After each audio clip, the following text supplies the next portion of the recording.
É Cristo chamando, chama por ti e por mim.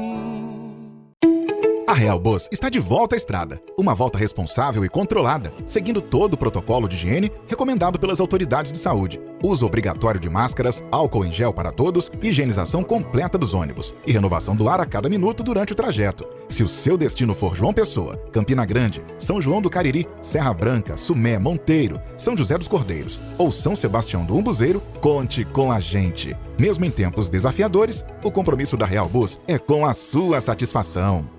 Bom dia, mas bom dia mesmo. Que alegria estarmos juntos nesta manhã de terça-feira, hoje 14 de julho, dia do propagandista de laboratório. São aqueles representantes que muitas vezes, quando nos encontramos no consultório médico, eles entram para fazer a apresentação de medicamentos, de remédios que podem sarar aqueles que estão enfermos. Continuemos orando, inclusive, pela saúde do nosso presidente e também pela saúde do Brasil. O Brasil precisa de ficar curado desta doença e também da economia que está trazendo grandes dificuldades para muitas empresas e para muitos empresários. Naturalmente, nós precisamos de superar todas as crises e nós poderemos fazê-la confiando naquele cujo o apóstolo Paulo diz: tudo posso naquele que me fortalece. Dentro de instantes estaremos ouvindo a segunda parte e a conclusão da mensagem ministrada pelo presbítero Oséias. Ontem ouvimos a primeira parte, hoje ouviremos a conclusão. Sem perda de tempo, fiquemos com a segunda parte e a conclusão da mensagem ministrada pelo presbítero Oséias.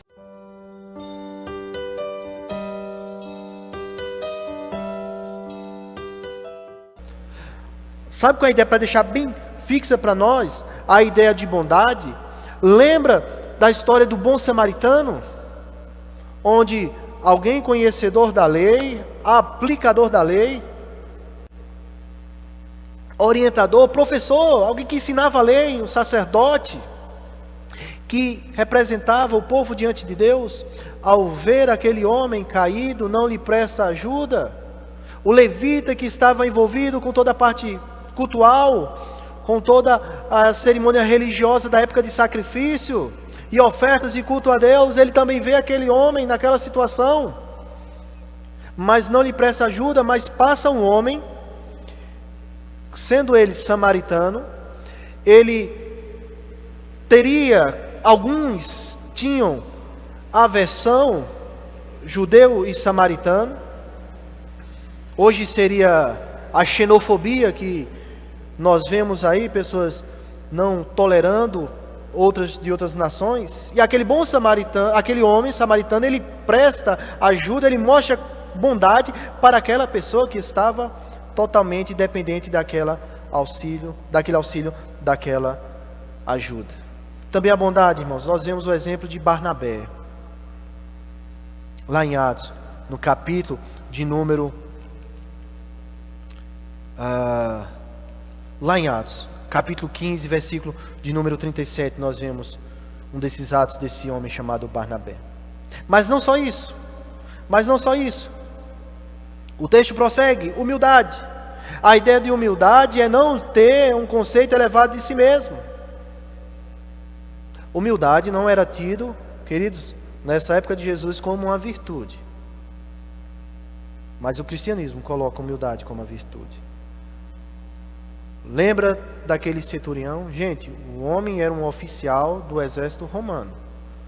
Ele mandava e dava ordens. Tinha pessoas subordinadas a ele no seu ambiente de trabalho. E ele vai até Jesus pedir por um servo seu.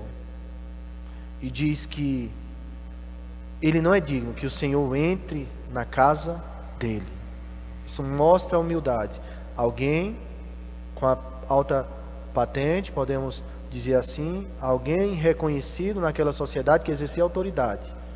Ele vai até para um rabi, ele vai até para um mestre e diz que ele não é digno de receber aquele homem em sua casa. Isso mostra humildade.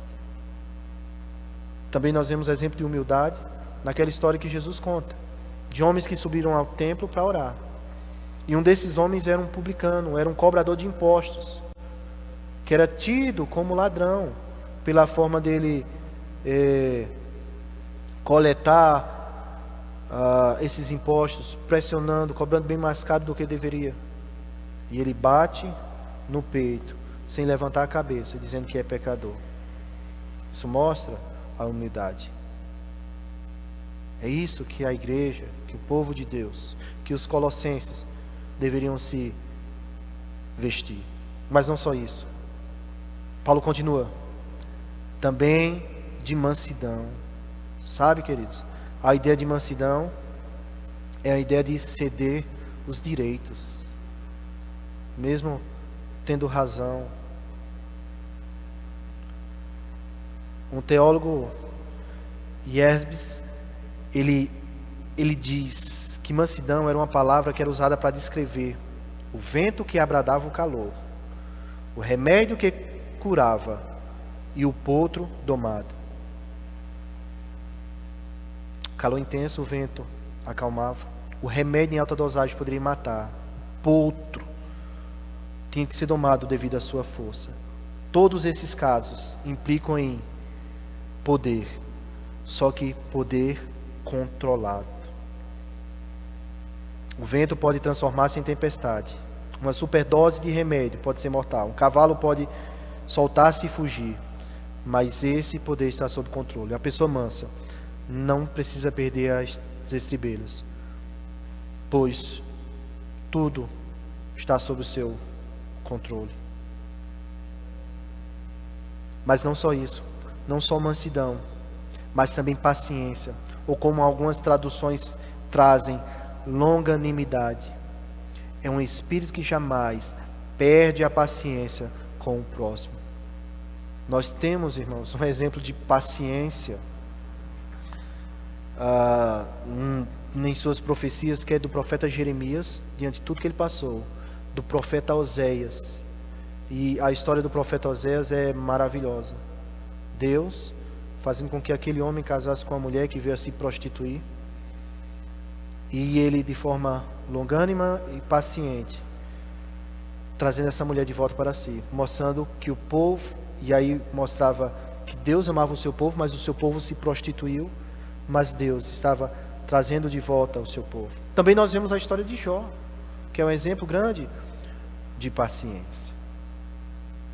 Essas virtudes, Paulo disse que aqueles irmãos devem se vestir delas. São virtudes, queridos, do próprio Deus, do próprio Senhor Jesus. Mas não para por aí. Versículo 13. Como é que aqueles irmãos poderiam alcançar aquela perfeição que estavam sendo falada? Era por seguir luas novas? Era por seguir certo sacrifício? Se abster de alguma comida? Não. Era viver conforme eleitos de Deus. Também suportando uns aos outros e perdoando mutuamente. Fala-se sobre perdão. Perdoem-se mutuamente, caso alguém tenha um motivo de queixa contra a outra pessoa. Queridos, a ideia de suportar e de perdoar não é simples. Fere. E o texto, às vezes somos feridos. Como povo de Deus, pessoas nos ferem, sabe? Machuca. Mas como cristãos, servos de Deus, nós nos devemos nos revestir disso, de perdão, perdoar. É a Bíblia que nos manda. Acho interessante que o texto diz: caso alguém tenha um motivo de queixa contra a outra. Paulo não está dizendo que ali é algo fortuito ou um acaso que aconteceu. Ele não está dizendo que foi um engano. Não, ele está dizendo que às vezes tem até motivo real. Tem um motivo de queixa, mas deve se perdoar. Sabe por quê? Porque o Senhor nos perdoou. Assim como o Senhor nos perdoou, vocês também perdoem uns aos outros. Nós fomos perdoados por uma dívida impagável perante Deus. Jesus ensinou sobre o perdão. Ele, o próprio Deus, veio aqui e perdoou. Ele mostrou como perdoar e ensinou sobre o perdão. Lembra? Na oração do Pai Nosso? Perdoa as nossas dívidas assim como nós perdoamos os nossos devedores. Lembra quando Pedro chega para Jesus e pergunta: Senhor, quantas vezes eu devo perdoar o meu irmão? Quantas vezes meu irmão pecará contra mim e eu lhe perdoo, ele devo perdoar? 7 vezes? Jesus diz: não digo que perdoe 7, mas 70 vezes 7. Jesus falou de perdão, Ele perdoou, queridos. Você lembra quando Ele estava pregado lá na cruz? O evangelista Lucas mostra para a gente, no capítulo 23, versículo 33 e 34, quando chegaram ao lugar chamado Calvário, ou Gólgota, ali o crucificaram, bem como aos malfeitores, um à sua direita e outro à sua esquerda. Mas Jesus dizia: Pai, perdoa-lhes porque não sabem o que faz.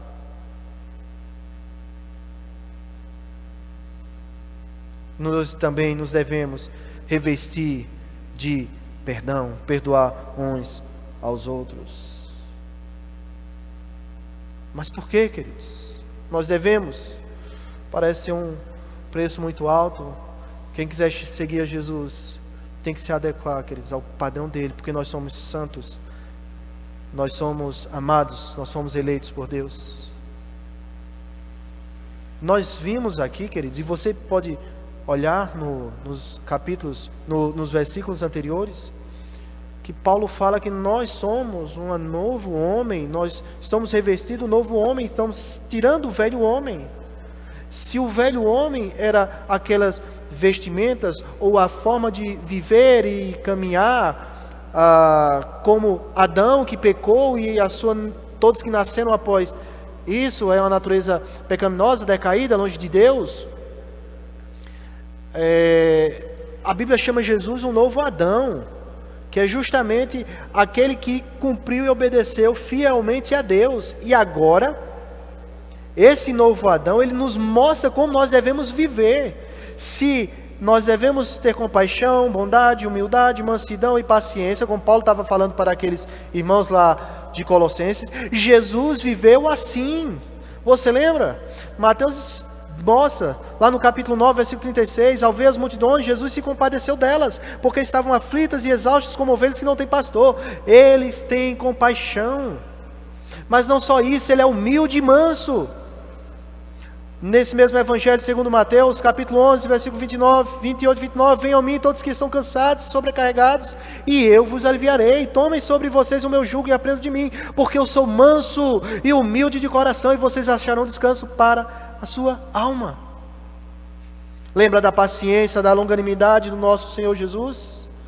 O apóstolo Pedro diz em sua primeira carta: porque para isto mesmo vocês foram chamados, pois também Cristo sofreu no lugar de vocês, deixando o exemplo para que vocês sigam seus passos. Ele não cometeu pecado, nem foi encontrado engano na sua boca, pois ele, quando insultado, não revidava com insultos, quando maltratava, não fazia ameaça, mas se entregava àquele que julga retamente. Isso mostra a paciência, a longanimidade no nosso Senhor Jesus, que é o nosso padrão. Ele também perdoou. Lembra quando trouxeram um paralítico para ele e ele disse: coragem, filho, os seus pecados estão perdoados. Aquela mulher que vai até Jesus, aquela pecadora que começa a ungir Jesus, e Simão, na casa de quem o Senhor Jesus estava, e começa a pensar coisas, e Jesus diz: por isso eu afirmo que a você, que muitos pecados dela foram perdoados, porque ela amou muito, mas aquele a quem pouco se perdoa, pouco ama. Então Jesus disse à mulher: os seus pecados estão perdoados. Jesus perdoou ofensas, perdoou pecados. Esse é o padrão para nós.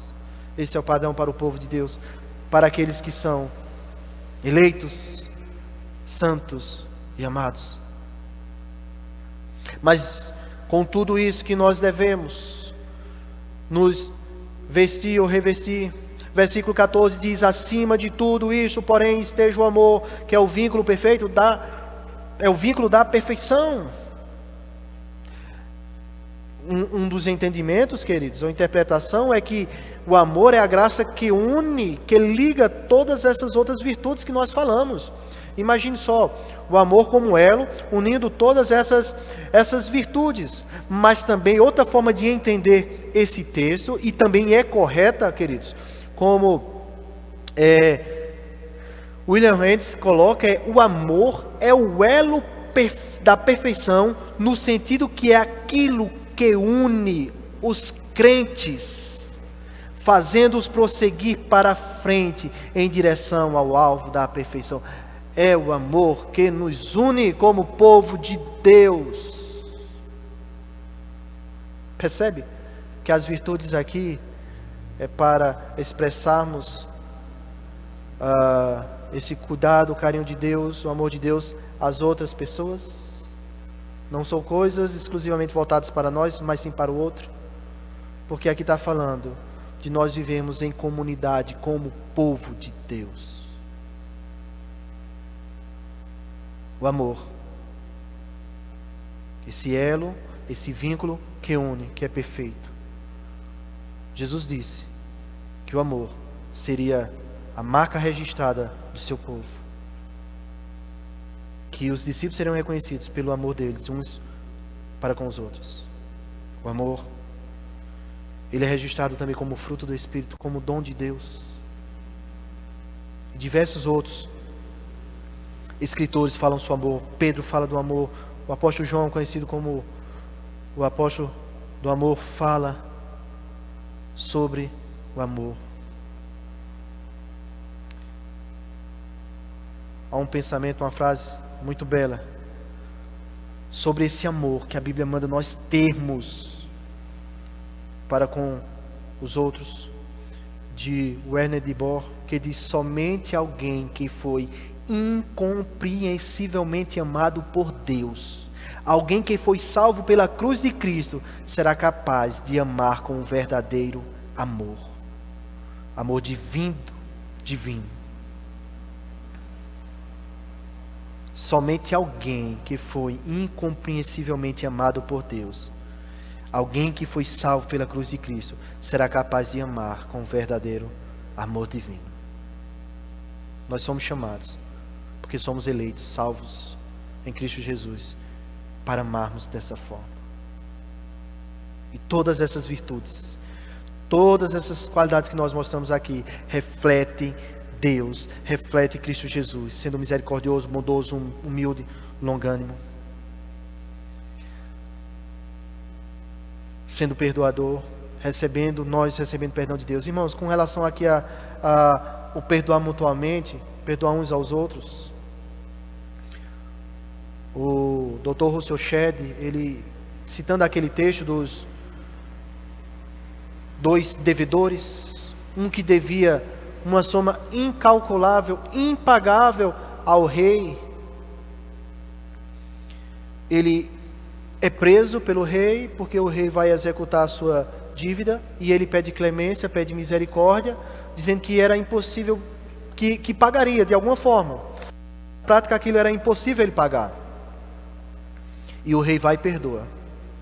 Mas essa pessoa que teve sua dívida infinita perdoada, alguém que lhe deve 100 denários, ou seja, 100 diárias, e veio pedir clemência a ele, ele não lembra de que sua dívida incalculável, impagável foi perdoada, e cobra daquele que estava lhe devendo. E sobre esse texto, o Dr. Russell Shedd, ele diz que essa graça que nós recebemos de graça nos faz devedores. Esse perdão que recebemos em Cristo Jesus nos torna devedores de perdão, de perdoar uns aos outros. Paulo mostra que nós devemos perdoar, e o amor vai nos unir. O amor será o vínculo perfeito. Mas Paulo prossegue falando para aquela comunidade: que a paz de Cristo seja o hábito no coração de vocês, pois foi para essa paz que vocês foram chamados em um só corpo, e sejam agradecidos. Essa paz que só quem tem essa paz é aqueles que foram salvos em Cristo Jesus. Só aqueles que são Amados por Cristo, só aqueles que são amados por Deus, eleitos, santos, é que têm essa paz. E essa paz governará o seu coração, deve governar o seu coração, deve governar o coração daqueles colossenses da igreja, deve governar a minha e a sua vida também. Ela deve ser o árbitro, ela que deve definir as regras, ela que deve definir para nós podermos agir correto. Mas Paulo diz também, sejam agradecidos. Queridos, isso é uma marca do povo de Deus, porque nós fomos eleitos, salvos, fomos transformados do império das trevas para o império da luz do Filho amado de Deus. Nós devemos ser gratos a Deus por isso. Queridos, quando nós demonstramos ingratidão, nós estamos dizendo que aquilo que Deus fez, da forma que Ele fez, não foi a melhor maneira. Do que Deus permitiu nós passarmos, aquilo que Deus fez conosco, não era para ser feito dessa forma, era para ser feito de outra forma. Então a gente está dizendo que os planos de Deus não são os melhores para nós. A ingratidão mostra isso. E nós, quando demonstramos nossa gratidão, demonstramos confiança em Deus, que os seus planos são os melhores, são acima dos nossos, os pensamentos dele são os melhores, são acima de nós. Nós estamos confiando que a vontade dele é boa, agradável, é perfeita, que todas as coisas cooperam para o bem daqueles que amam a Deus, são chamados segundo os seus decretos. Também, o povo de Deus deve mostrar gratidão a Deus. E aí eu vou caminhando para o final, queridos. Paulo diz para aquele povo, que a palavra de Cristo habite ricamente em vocês, e instruem, aconselhem mutuamente com toda a sabedoria. Queridos, essa palavra de Cristo, aquilo que fala a respeito de Cristo, não o que falava sobre aquelas coisas ocultas ou outros mistérios, mas o que fala de Cristo, que é o Evangelho de Cristo, que é aquilo que Deus fez para o seu povo, pelo seu povo. É essa palavra que deve encher o nosso coração, essa palavra que Deus em sua glória resolveu nos amar e mandar de si mesmo o seu Filho para morrer por nós, uma dívida que era incalculável, era impagável. O próprio Deus pagou através de seu Filho, a segunda pessoa da Trindade, por nós. Isso é o Evangelho, queridos. E isso deve encher o nosso coração. Habite ricamente em vocês. Queridos, o reverendo Éder Campos Júnior, ele fala que o Evangelho deve ser ouvido constantemente, porque ele é uma mensagem contraintuitiva, não é natural a nós. Nós precisamos estar ouvindo, nos enchendo cada vez mais. Deve ser o nosso meditar, o Evangelho. O Evangelho o que, irmãos? É o plano de Deus para salvar o homem, é o plano de Deus para a igreja, é o plano de Deus para a humanidade. Isso é o Evangelho. É isso que deve encher o nosso coração. Instruam-se e aconselhem mutuamente com toda a sabedoria. A sabedoria vem do Evangelho, vem da palavra de Deus. E a Bíblia nos ensina, queridos, a juntos estarmos aconselhando e instruindo mutuamente uns aos outros, o pastoreio coletivo uns aos outros, podendo auxiliar nessa caminhada, e dessa forma louvando a Deus com salmos, com hinos, cânticos espirituais, com gratidão no coração, sendo grato a Deus. Se cantavam os salmos, irmãos, esses salmos que nós temos aqui na nossa Bíblia, também hinos e Agostinho de Hipona fala sobre o hino, ele coloca como 3 características do hino, que é algo que deve ser cantado, que deve ser louvado e dirigido a Deus, ou seja, o alvo é Deus. E aqui, irmãos, de uma forma geral, está dizendo que para nós devemos entoar cânticos que exaltem a Deus, sejam dirigidos a Deus. Nós acabamos de cantar algumas canções aqui que falam da obra de Deus por nós. Nós somos chamados a viver dessa forma, a entoar canções louvando a Deus pelos seus feitos. E esse texto que nós estamos estudando, fazendo a exposição nessa noite, termina dizendo: e em tudo o que fizerem, seja palavra, seja em ação, faça em nome do Senhor Jesus, dando a Ele graças a Deus. É tudo, em outras palavras, para a glória de Deus. Sabe? Não vai ser engrandecimento nosso, não vai ser um conhecimento para um enchimento pessoal, de cunho bem individualista, não. tudo isso vivendo em paz, louvando a Deus, sendo ricamente abençoados com a palavra, porque ela vai habitar em nós, se revestindo de tudo isso, fazendo tudo em nome do Senhor Jesus, e Ele dando glória e dando a Deus graças através de Jesus. Paulo ensina como os coríntios, ou melhor, como os colossenses, poderiam chegar àquela perfeição que os gnósticos estavam dizendo que chegaria com situações místicas e diferentes. Paulo mostra como chegar. Diante de tudo que a gente ouviu nessa noite, eu queria concluir trazendo a aplicação para a nossa vida da seguinte forma: essa vida santa, ou essa vida dos filhos de Deus, dos cristãos, do povo eleito, amado, santo, ela deve ser buscada através da graça de Deus, pelo Espírito em Cristo. Pois essas virtudes não surgem de nós mesmos, mas através do Espírito de Deus nós podemos ir nos revestindo. E isso vai resultar numa vida comunitária. Nós somos igreja, povo de Deus. Igreja não é eu sozinho, você sozinho. Eu não sou igreja. A igreja somos nós. É um povo. Vivendo dessa forma, vai resultar numa vida comunitária harmoniosa, debaixo do temor do Senhor, sendo guiados por sua paz para fazer a sua vontade. Que Deus nos ajude a vivermos assim. Que Deus nos ajude a termos a nos revestirmos dessas virtudes que o texto nos apresenta.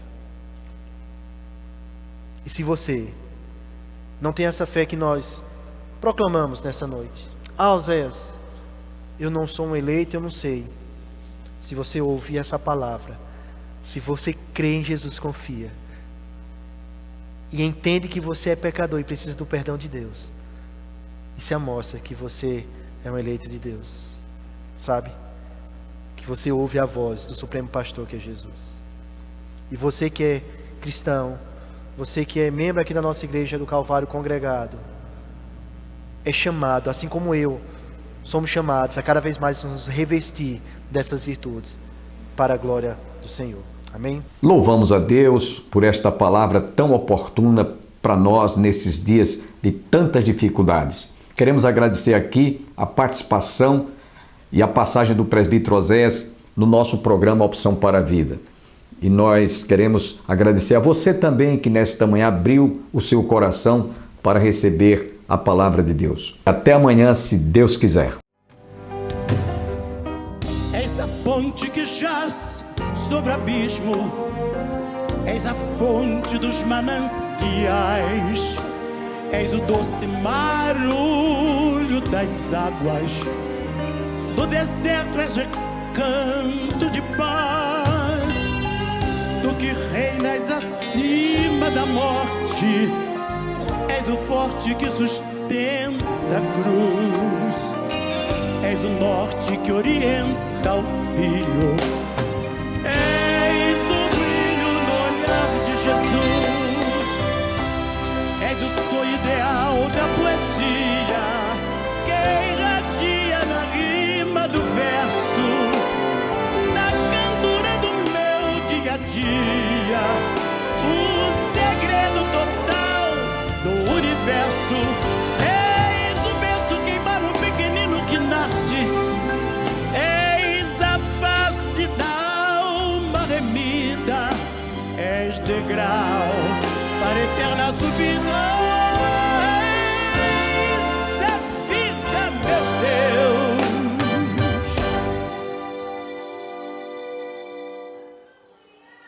Eis a ponte que jaz sobre o abismo, és a fonte dos mananciais, és o doce marulho.